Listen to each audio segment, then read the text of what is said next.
In this video, we will consider a few extensions to the area problem. So up to this point, all our area problems involved one function and then the region was bounded by that function and the x-axis. And we could find things like net area, total area. Now we're going to look at slightly more complicated regions because those regions are going to be between several curves, right? So several meaning two or more, right? And there are a few variations of the area problem. Let's look at the first one. So suppose f and g are continuous functions, right? So continuous functions on some interval a to b, again, nice close interval, such that this is true. Suppose we have that f of x is greater than or equal to g of x for all x in this interval, right? Now, what does that mean? Well, it means that if we look at the graph, if we were to graph both of these functions, then the graph of f of x would lie above the graph of g of x, and they could potentially touch each other, but they couldn't cross. So they're saying, worst case scenario, f of x is equal to g of x, but it certainly could be greater than. So let me sketch a couple things, or three examples of functions that would satisfy this inequality. So the first one would be something like this, right? Where this is y equals f, and then this is y equals g, and then let's say this is a, and then this is b, and then down here we have our x-axis, right? So this is our x-axis, and we have these two functions. So one possible scenario is where the graphs never even touch, and what we would like to be able to find is the area that's between them, right? So not the area of the region that's going all the way down to the x-axis, but it starts at this larger function and then ends at this lesser function. So that's one way it could look. Another way it could look is that they could meet at, let's say, the left, the lower limit. So the graphs could do something like this, like that. So where you have y equals, again, f of x being the larger of the two, and then g of x being the lesser of the two. Now let's say this is a, and then let's say this is b, again, along our x-axis. And same idea, we want to know the area of the region that's between them, right? So they could meet at an endpoint, right? And you might see where this is going. You could, in fact, let me sketch a few more. I was going to do three, but let me just show you a few more variations so that, you know, when you see regions, they don't always have to look like this or like this. You could have a situation where they meet at the upper limit. So they meet at B, right? And then down here is your A along the x-axis.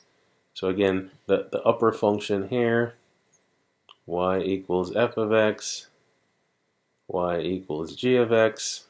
And again, we want the area of the region between the curves, right?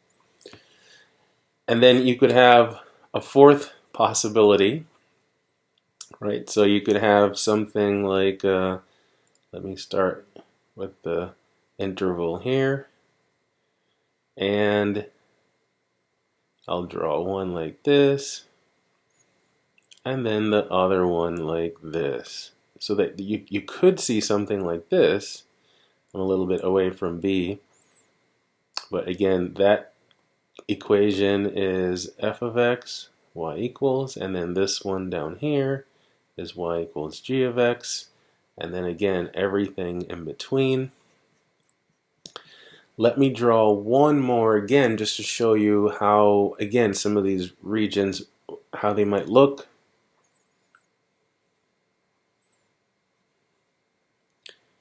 So you could have a region that looks kind of like this, almost like what you would see when you're talking about the squeeze theorem from Calc 1, except that there's no third function in the middle. What's in the middle, though, what we're interested in is that area, right? So you have lots of different ways, and I think I've covered most of them actually with this, with these 5 graphs. I didn't intend on doing 5, but you guys lucked out, right? So we have a situation like this where, again, at most they can touch, but in general, the graph of f lies above the graph of g. So the question is, what is the area of the shaded region? Regardless of how it looks, right? Regardless of which of these 5 is actually the region, we have one approach that will find the area for all, right? And this is the basic principle. And so, for instance, if I wanted to find the area that's under f all the way down to the x-axis, so let me write this down. So the area, let's say, between f of x and the x-axis is, well, we know how to find that. Like, so for instance, let's say the g of x, the g of x wasn't there and the region went all the way down to the x-axis, then we know our definite integral will give us that area. So it will be the integral from a to b of f of x dx. And then I could do the same thing. What if I just wanted the area that's under g, right? So between g and the x-axis, right? So in fact, let me do this. So I'll shade I'll shade this area under or between f and the x-axis in green. So all of this.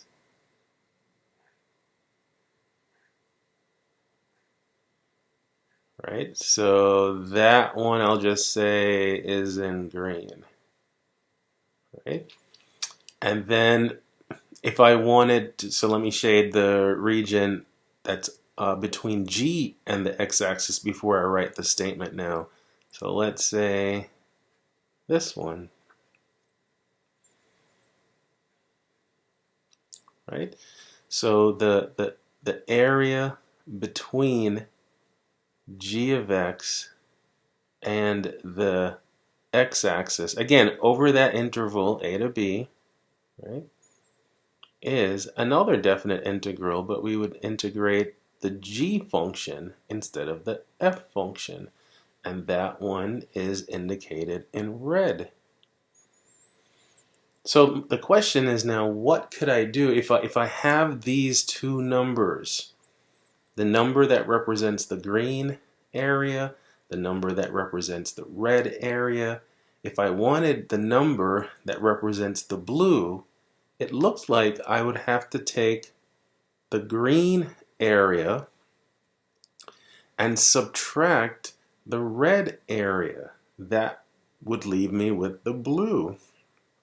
Right? So another way to look at it is the red plus the blue is equal to the green, right? Because it's essentially, the sum of its parts. one part is blue, the other part is red, their total is green, right? So if I wanted the blue, I would have to take the green and minus the red. So now let's make a third statement and say, instead of saying now the area between f of x and the x-axis, or g of x on the and the x-axis, let's say this: the area between f of x and g of x. So now take out the x-axis out of it. Just say the area between these two is given by, and then apply that principle I just said. Take the total, which is your green,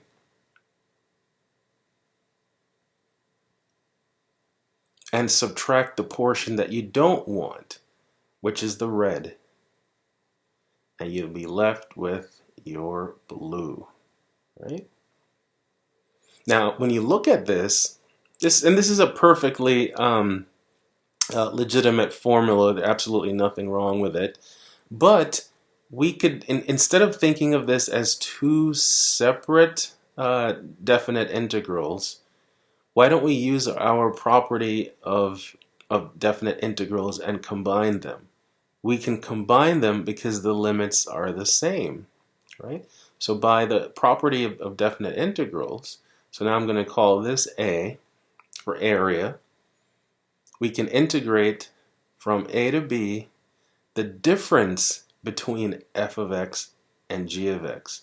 So take the larger of the two functions and subtract the smaller of the two functions and integrate that difference from x equals a to x equals b.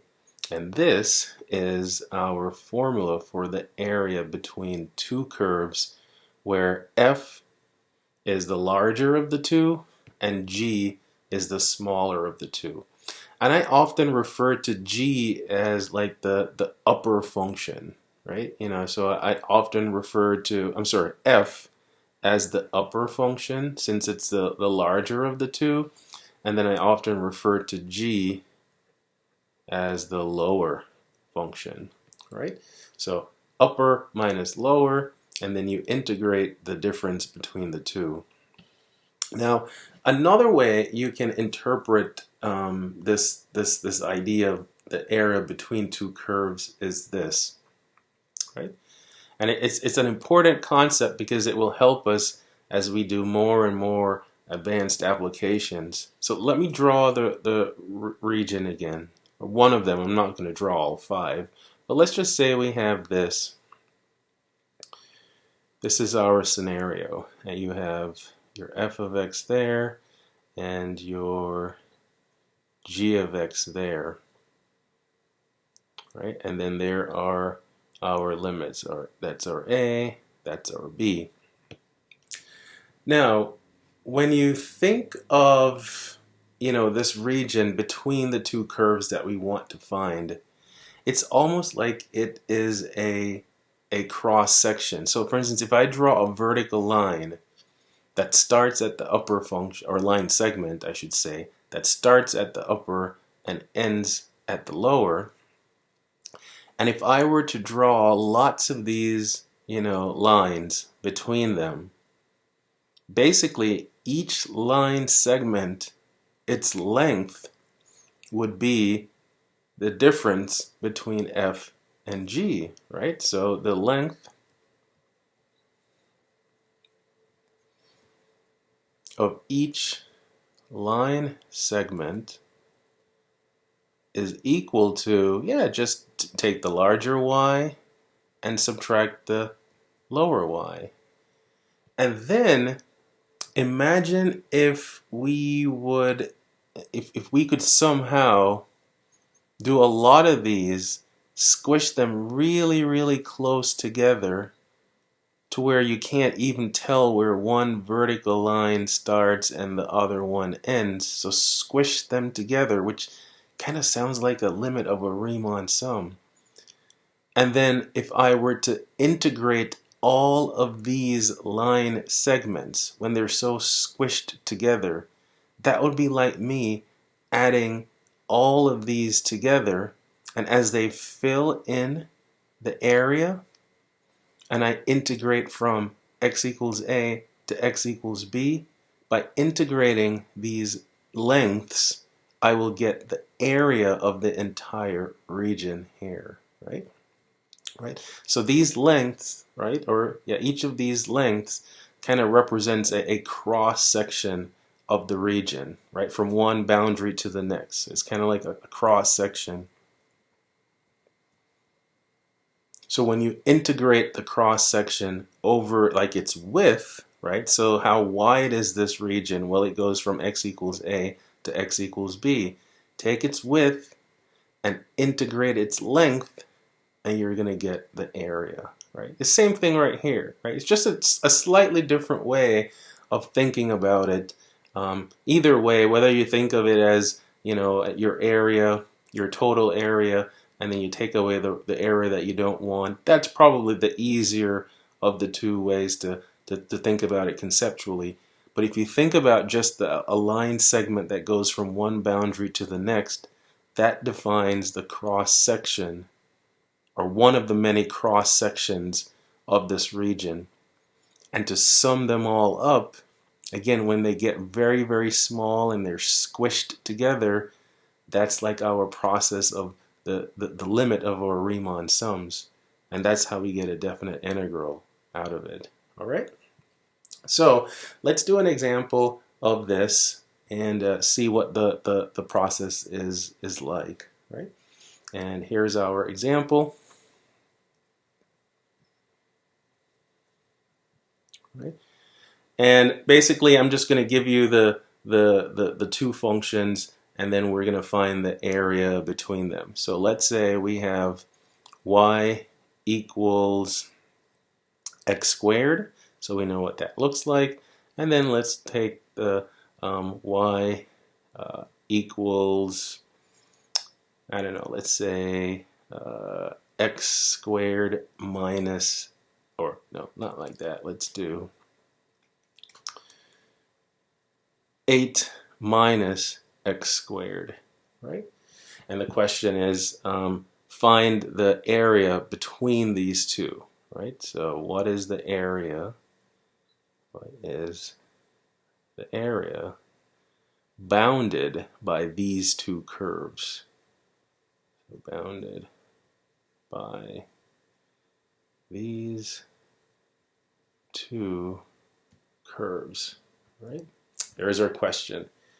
Now, what is clearly missing here is that we're not given the interval, right? So somehow we have to figure out what that interval is. Now, this is the part of, you know, this particular application where your ability to sketch certain functions, and there are certain functions that you're expected to be able to sketch, you know, in a representative way. It doesn't have to be precise, but it has to represent the main characteristics of the graph of the function, right? So let's start with a sketch. And that's why for the initial example, I chose two parabolas, right? Now we know what the basic x squared parabola looks like. And just for now, I'm not going to put any numbers anywhere because, again, I don't really know. I don't have any limits given, but I do know the basic shape of, you know, certain graphs. So that would be the graph of y equals x squared. Now, this one, you can think of it as negative x squared plus 8. So it's like the negative would flip this parabola over, so then it would open down, and then the plus 8 would shift it up 8 units, so its vertex would be up here, and then it would open down, so it would be something like that, right? So I could put the 8 there, but again, that 8 really doesn't factor into like the algebra that we need to do, right? So this is the graph of our second parabola. Now, it says bounded by these two curves, which is another way of saying between these two curves. So the region now that we want is this. That's the only region that's bounded between the two of them. You might say, well, what about out here? Well, out here, there's no bound. The region could go on indefinitely to the right. Similarly here, the region could go on indefinitely to the left. Above the top, like over here, again, unbounded. Everywhere else is unbounded. The only part of this whole xy plane that's bounded by both these curves is the region here between them, right? So, and we can see that the 8 minus x squared, that's the upper function because its graph is above the other function, which is the x squared. So that's your lower, right? So we can actually label. So this one is the upper, and then this one is the lower, right?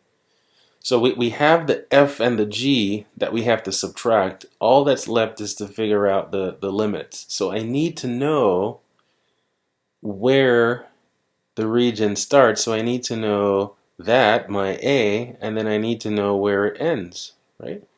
Now, based on these two graphs, these are two even functions.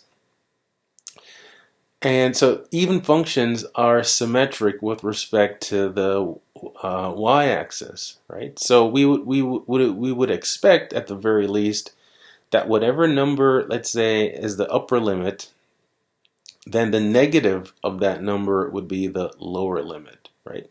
But algebra will tell us for sure.